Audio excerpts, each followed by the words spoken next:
Hello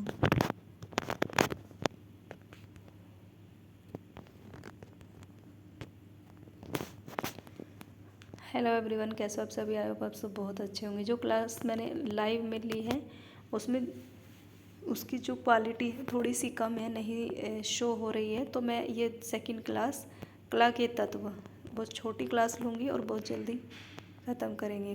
कला के तत्व क्या है? साहित्य में शब्द और अर्थ संरचना को प्रभावशाली बनाकर अभिव्यक्ति में सहायक होते हैं। उसी प्रकार चित्र रचना में कलागत तत्व के बिना अभिव्यक्ति अपूर्ण है। जैसे साहित्य में मतलब शब्द होते हैं, जैसे कोई किताब इंग्लिश या हिंदी में जो भी किताब होती है तो जो उसके वर्ड्स रहते हैं या उसका जो मीनिंग रहता है तो उसको जो लेसन है उसको क्या बनाता है? प्रभावशाली बनाता है और बनाकर उसकी जो भी है उसको अभिव्यक्त करता है अच्छे से। मतलब उसके जो शब्द हैं पूरे लेसन को प्रभावशाली बनाने में क्या होते हैं? सहायक होते हैं। उसी प्रकार चित्र रचना में कलागत तत्व के बिना अभिव्यक्तिपूर्ण है। मतलब जितने भी एलिमेंट्स हैं कला को बनाने के लिए चित्रकारी में, तो वो उसके बिना क्या है? अपूर्ण अभिव्यक्ति है। तो सिंपल पढ़ते हैं। कलाकार के भाव, कल्पना, संवेग अमूर्त होते हैं, जिन्हें आकार प्रदान करने के लिए रेखा, रंग, रूप इत्यादि को सम्मिलित किया जाता है। कला के सभी तत्वों का अपना एक महत्व होता है, जिसके कुशलता पूर्वक प्रयोग से कलाकार चित्र की रचना करता है। चित्रकला, मूर्तिकला, लोक कला या वास्तुकला, प्रत्येक में इन तत्वों का प्रयोग किया जाता है। चित्रकला के प्रमुख तत्व रेखा। रेखा प्रारंभ से ही चित्रकला के मूलाधार के रूप में जानी जाती है। सर्वप्रथम आदिमानव ने रेखा का प्रयोग गुफाओं में चित्र रचना हेतु किया है। यूरोपियन चित्रों में रंगों तथा छाया प्रकाश द्वारा त्रिआयामी प्रभाव दर्शाने का प्रयास किया जाता है, परंतु भारतीय चित्रों में रेखा का प्रयोग खूबसूरत ढंग से किया गया है। कला पक्ष के अंतर्गत रेखा का प्रतीकात्मक महत्व है। इनके द्वारा चित्रों में दूरी तथा निकटता के साथ मानवीय भाव को भी दर्शाया गया है। और ये जो है हम सिंपल कला के बारे में बता रहे हैं, जो भी इनके तत्व हैं, मतलब बहुत ही इजी लैंग्वेज में। और जो सेकंड क्लास होगी उसमें एक एक तत्व के भी कितने क्या हैं उसमें भी बहुत सारी चीज़ें हैं, क्योंकि सब्जेक्टिव एग्ज़ाम है तो उसको हम फिर डिटेल में पढ़ेंगे। ये एक बार हम कला के तत्व को सिंपल तरीके से पढ़ रहे हैं। रेखा जैसे रेखा प्रारंभ से ही चित्रकला के मूलाधार के रूप में मानी जाती है। सर्वप्रथम हाँ, ये मैंने पढ़ आदि मानव ने रेखा का प्रयोग गुफाओं में चित्र रचना हेतु किया है। सभी को पता है यूरोपियन चित्रों में रंगों तथा छाया प्रकाश द्वारा त्रिआयामी प्रभाव, जिसको 3D बोलते हैं, आजकल प्रभाव दर्शाने का प्रयास किया जाता है, परंतु भारतीय चित्रों में रेखा का प्रयोग खूबसूरत ढंग से किया जाता है। कला पक्ष के अंतर्गत रेखा का प्रतीकात्मक महत्व है। इनके द्वारा चित्रों में दूरी तथा निकटता के साथ मानवीय भाव को भी दर्शाया जाता है।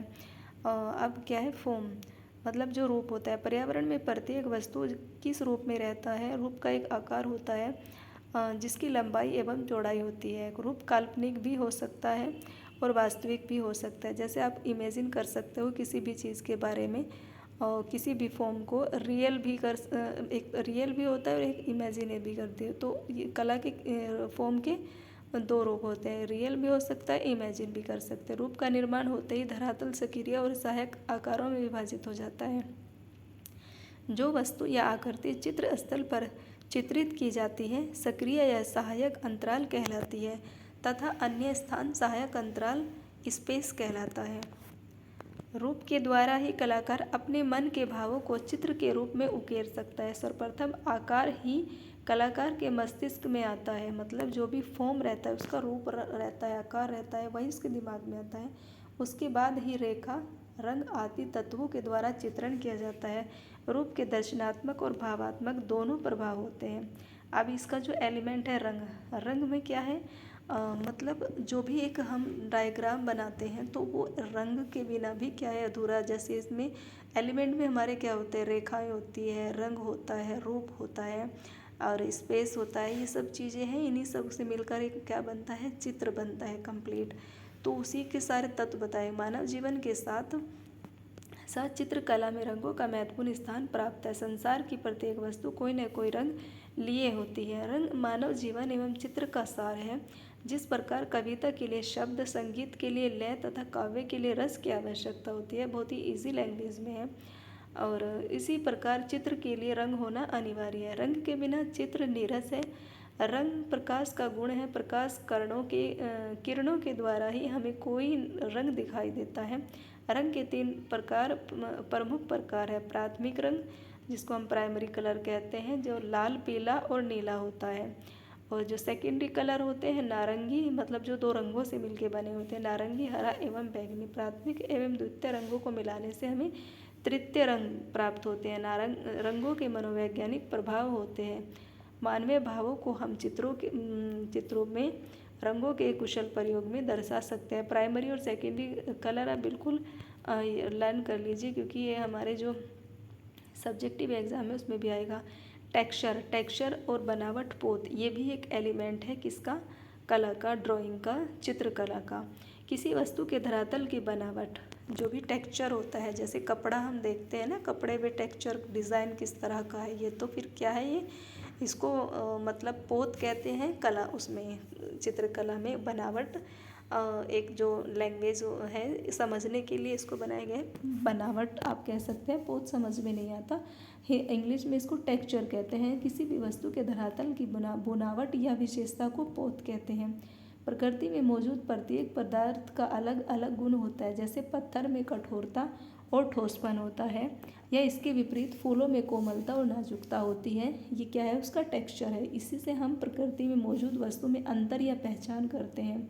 जैसे कॉटन या फिर उसका जो सिल्क होता है, इसमें हम क्या, ये सब टेक्सचर ही है, किस तरह का टेक्सचर है। पोत के कारण ही हम चित्रों में वस्तु को वास्तविकता में अंकित कर पाते हैं। साधारणतः 3 प्रकार के माने गए हैं जो टेक्सचर है, वो 3 प्राप्त, अनुकृत और सर्जित।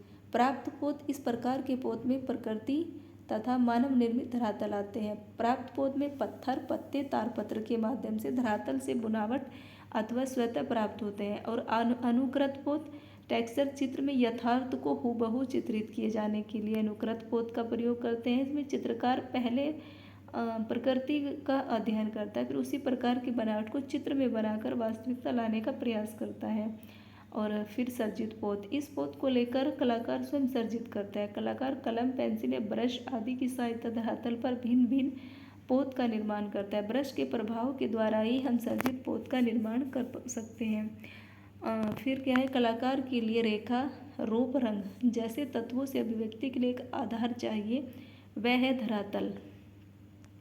अंतराल, जो अगला जो है, मतलब नेक्स्ट जो एलिमेंट है वो है अंतराल, मतलब स्पेस। कलाकार के लिए रेखा, रूप, रंग जैसे तत्वों से अभिव्यक्ति के लिए एक आधार चाहिए, वह धरातल पर कलाकार अपने लिए अंतराल निर्धारित करता है। अंतराल के बिना चित्र संयोजन असंभव होता है। चित्र धरातल का विभाजन 2 प्रकार से होता है। समविभाजन, इस विभाजन से चित्र धरातल को बराबर भागों में विभाजित करता है। समविभाजन, इस धरातल विभाजन में कलाकार स्वतंत्र रहता है तथा चाहे वैसा विभाजन कर सकता है। आधुनिक काल में इस प्रकार का अंतराल विभाजन, स्पेस डिवीजन, अधिक होता है। इसमें सृजनात्मकता अधिक रहती है। सम तथा असम विभाजन के अतिरिक्त चित्रभूमि को अलग करने का एक और सिद्धांत है, जो स्वर्णिम विभाजन के रूप में माना जाता है, जिनका विकास प्राचीन यूनानी कलाकारों द्वारा किया गया है। चित्रण प्रक्रिया में जिस विभाजन का मुख्य स्थान होता है वह सक्रिय अंतराल या अन्य सहायक अंतराल कहलाता है। तो यही था हमारा जो भी जितने भी कला के तत्व हैं, इसमें सिंपल थोड़ा सा बहुत इजी लैंग्वेज में बताया गया, आप सभी पढ़ सकते हैं। जो मैंने लाइव क्लास ली है उसमें थोड़ा सा मतलब नहीं दिखाई दे रहा है, मैंने भी देखा है। So thank you everyone.